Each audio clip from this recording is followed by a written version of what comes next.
उपराजधानीतील जरीपटका परिसरात भर दिवसा एका कुटुंबावर जीवघेणा हल्ला झाल्याची खळबळजनक घटना समोर आली आहे। जरीपटक्यातील सावधानी कुटुंबाने जुन्या वादातून दामवानी कुटुंबावर लोखंडी रॉड, घन आणि लाठ्या काठ्यांनी सरेआम भीषण हल्ला चढवला। या रक्तरंजित संघर्षात दामवानी कुटुंबातील एका महिलेच्या डोक्यावर गंभीर वार करण्यात आला असून या रक्ताच्या थारोळ्यात कोसळल्या। सध्या त्यांच्यावर रुग्णालयात उपचार सुरू असून त्यांची प्रकृती चिंताजनक असल्याचं सांगण्यात येत आहे। दरम्यान या थरारक हल्ल्याचे व्हिडिओ आणि फोटो सोशल मीडियावर प्रचंड व्हायरल झाले असून नागरिकांमधून तीव्र संताप व्यक्त होत आहे। या गंभीर घटनेला अनेक तास उलटून गेले तरी जरीपटका पोलिसांनी अद्याप आरोपींवर कोणतीही ठोस कारवाई केली नाही किंवा त्यांना अटक केली नाही, असा गंभीर आरोप पीडित कुटुंबानं केलाय। हल्ल्यानंतरही मुख्य आरोपी मोकाट फिरत असल्याने पीडित कुटुंब सध्या प्रचंड दहशतीखाली वावरत आहे।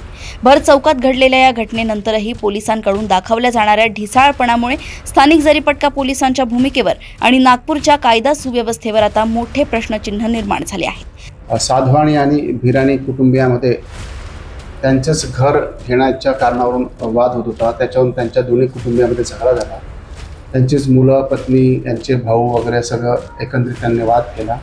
त्या वादामध्ये त्यांनी काठ्यांनी वगैरे, दंड्यांनी वगैरे एकमेकाच्या डोक्यावर मारहाण केली। त्या अनुषंगाने दोन्ही पार्टीवर 343/26 व 344/26 अशी दोन्ही गुन्हे दाखल आहे। 118(2) प्रमाणे यांच्यावर गुन्हा दाखल आहे साधवानी कुटुंबावर आणि अटेम्प्ट टू मर्डर सारखा गुन्हासुद्धा आम्ही भिराणी यांच्या कंप्लेंटवर सावधानीच्या विरुद्ध दाखल केलेला आहे।